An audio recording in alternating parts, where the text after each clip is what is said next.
آپ نے چلاس میں جتنے واقعات ہوئے ہیں کسی ایک ڈی سی او کو آپ نے ابھی تک معطل کیا ہے؟ میں کہتا ہوں کسی ایک ایس پی کو پکڑا ہے؟ میں یہی تو کہہ رہا ہوں، میں کہہ رہا ہوں غلط کیا ہے. آپ کے اپنے ایم این اے جو اس علاقے کے آپ نے اس سے سوال اس سے جواب طلب کیا؟ غلط ایم این اے کا یا ایم پی اے کا قصور نہیں ہوتا. گورنمنٹوں میں ایم پی ایم این اے کسی حد تک ان کی عمل مداری ہوتی ہے. اور رہ گئی بات شارع کرم پہ آپ جو حشر کر رہے ہیں، اس میں ضرور انٹرنیشنل فورسز انوالو ہیں. اس میں یہ کوئی بڑی جنگ ہو رہی ہے. اس کے اوپر صرف مذہب. سر آپ وہاں کا جو ڈی پی او ہے، ڈی پی او کو فارغ کریں سب سے پہلے، کمشنر کو ڈراپ سر کریں، ان کو پکڑیں. میں کہتا ہوں اس کے پیچھے کوئی بہت بڑی طاقت ہوگی جس کے لیے کوئی بندہ بھی نہیں پکڑا جا رہا. میں یہ کہہ رہا ہوں کوئی بندہ نہیں پکڑا جا رہا. اس کا مطلب ہے پس پردہ قوتیں بہت طاقتور ہیں جو کہتی ہیں کہ ہزاروں کے لوگ تعداد آئیں اور باہر کے چلے جائیں. اس کا مطلب وہ قوتیں حکومت کو بھی روک رہی ہیں کہ ہم لوگ ماریں گے. آپ نے نہ پولیس کے کسی شخص کو فکس کرنا ہے، نہ کسی ڈی پی او کو پکڑنا ہے آپ نے. اور یہ حکومتوں کی نالاکی ہے، سیاستدانوں کی نالاکی ہے. میں کھل کے بالکل اس کے اوپر بات کروں گا. جب آپ کبھی کوئی ہندو مار رہا ہے، کبھی کوئی شیعہ ٹارگٹ کل ہو رہی ہے، کبھی کسی مسجد میں ہو رہی ہے، اور پھر ایک فرقے کے آپ ڈاکٹر کو مار رہے ہیں، اس کے انجینئر کو مار رہے ہیں، اس کے سپاہی کو مار رہے ہیں، اس کی مسجدوں میں آپ کا کیا ہو رہا ہے اس ملک؟ اس کا مطلب یہ ہے کہ حکومت کا فیلئر ہے. اس کے اوپر پالیٹیشن کا رول ہے، اس کے اوپر ہماری اسٹیبلشمنٹ کا رول ہے، اور ساروں کو بیٹھ کے سوچنا چاہیے. خدا نہ خواستہ بہت اب لوگوں میں بہت. اور میں سمجھتا ہوں کہ پتہ نہیں شیعہ کو اس لیے مارا جا رہا ہو کہ کل کو افغانستان کے اوپر حملہ کرنا، ایران کے اوپر کرنا ہو. کیوں مارا جا رہا ہے؟ کوئی وجہ بھائی کوئی فرقہ واریت نہیں ہے. تھوڑا سا ہمیں آگے چل کے سوچتے ہیں. یہ سب پاکستانی ہے. پہلی بات یہ پاکستانی ہے. کسی ایک کمیونٹی کا نام میرا خیال افسر صاحب ہمیں نہیں لینا چاہیے. اس ملک کے حدود کے اندر جو بھی مرے گا وہ پاکستانی ہے. میں کہتا ہوں عیسائی بھی مرے گا زیادتی ہے، اس پہ ہمیں ہندو بھی مرے گا. ہمیں سٹینڈ لینا چاہیے اس پہ، خواہ وہ ہندو ہو، وہ سکھ ہو، عیسائی ہو. اس کا تعلق لیکن یہ دیکھنا چاہیے کہ مر زیادہ کون رہے ہیں، کیوں مر رہے ہیں. یہ تحقیقات کروائیں. ٹھیک ہے، ہم امریکن پالیسی کو ٹھیک نہیں کر سکیں گے. جو باہر سے دہشت گرد آ رہے ہیں اس کے لیے ہمارے لیے بڑے مسائل پیدا ہو گیا، ہم ان کو نہیں روک پا رہے. لیکن یہ جو فرقہ وارانہ فساد ہو رہے ہیں پاکستان کے اندر، وہ تو ظاہر فوج تو نہیں روکنا، اور اس کے اندر ظاہر کو امریکنز بھی انوالو نہیں ہوں گے. اس کو روکنا تو حکومت کا کام ہے. دیکھیں اس میں یقیناً انٹرنیشنل اس میں بالکل انوالومنٹ ہے، اس میں کوئی شک نہیں ہے. اور فرقہ واریت میں سمجھتا ہوں اسٹیٹ مشینری کا بہت زیادہ ضروری ہے. اور ہماری ایجنسیز جو ہیں اگر ان کا دل ہو تو فرقہ واریت نہیں ہو سکتی. کوئی ہمارے فرقہ وارانہ ایشو نہیں ہے.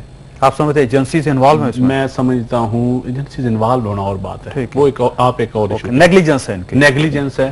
اور میں سمجھتا ہوں نیلی کہہ سکتے ہیں آپ.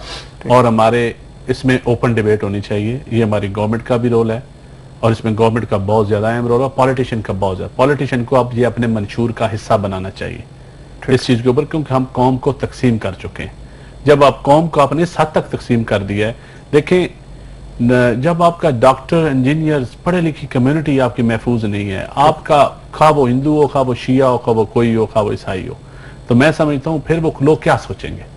پھر لوگ آپ کا ملک چھوڑ کے جائیں گے. پھر آپ کے ملک کیا، پھر یہ ملک کیا 5% لوگوں کے لیے بنا ہے جو شارع دستور پہ رہتے ہیں، یا ڈیفینس ہاؤسنگ اتھارٹی میں رہتے ہیں، یا پوش ایریے میں رہتے ہیں، جس میں آپ اور میں بھی شامل ہیں. ہم بھی پریویلیج کلاس میں شامل ہیں. کیا یہ ملک صرف ان 5% لوگوں کے لیے ہے؟ 5% لوگوں کو کوئی تکلیف نہیں ہے. جو ہم 4-5 بندے بیٹھے ہیں، ہم پریویلیج کلاس ہیں. آپ جائیں نا دیہاتوں میں، اگر کسی کا بچہ مر رہا ہے نا، جو امام مسجد پوش ایریے والے تو شاید کسی مسجد میں جاتے بھی نہیں ہوں گے، وہ تو اپنے گھر بیٹھ کے نماز پڑھتے ہوں گے. ان کا تو کسی مذہب کے ساتھ لوگوں کو پتہ بھی نہیں ہوتا کون سا مذہب ہے ان کا، کون سا فرقہ ہے. جو پریویلیج کلاس ہے ان کا پتہ ہی نہیں چلتا. مار کس کو رہے ہیں، ہو کیا رہا ہے. یہ میں سمجھتا ہوں اس وقت ڈیبیٹ کی ضرورت ہے.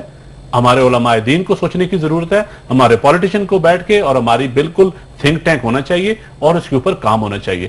ورنہ یہ فرقہ واریت کے نام پہ، اس کو نام فرقہ واریت کا دیا جا رہا ہے، لیکن میں سمجھتا ہوں یہ کوئی مشکل نہیں ہے. اس کا ایک اور حل بھی ہے کہ اگر ہم پاکستان میں عقیدے کے پر پابندی لگا دیں کہ کسی جگہ آپ اپنا عقیدہ شو نہیں کریں گے. آپ شیعہ ہیں، آپ سنی ہیں، آپ وہابی ہیں، آپ دیوبندی ہیں، کسی جگہ آپ یہ مظاہرہ نہ کریں. آپ اپنا نام لکھیں اور آپ پاکستانی ہیں.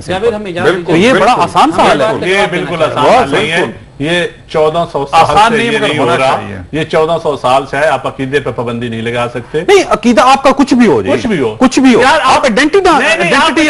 آپ دوسرے کے اوپر اپنی رائے تھوپے نہ.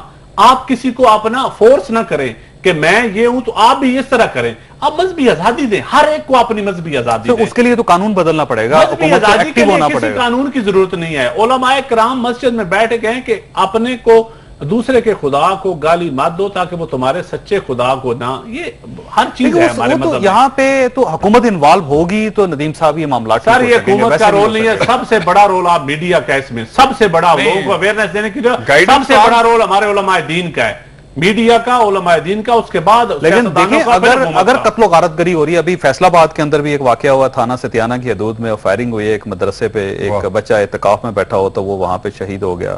اب اس قسم کے جو واقعات ہوں گے تو سٹینڈ تو حکومت نہیں لینا ہوگا, لوگوں تو حکومت نہیں پکڑنا ہوگا مجرموں یا ملزموں کو. میں سمجھتا ہوں حکومتیں جو ہیں نا فرقہ واریت کو اور ان چیزوں کو روکنے میں بالکل ناکام ہے. تو گائیڈنس تو دیں, اور یہ آج سے نہیں ہے, پچھلے 20 سالوں سے یہ عجیب ہم بھیانک جنگ میں داخل ہو چکے ہیں, اور خدا را اس ملک کو بچا لے, ورنہ 5% کے لیے یہ ملک آپ کا نہیں رہے گا. جو موجیں آپ 5% لوگ کر رہے ہیں نا, ان کے لیے یہ ملک نہیں رہے گا. زید احمد صاحب, کیا اس ملک میں جتنے مدرسے, یہ فرقہ واریت, یہ طالبان, یہ مجاہدین, یہ سب آصف علی زرداری نے بنائے ہیں؟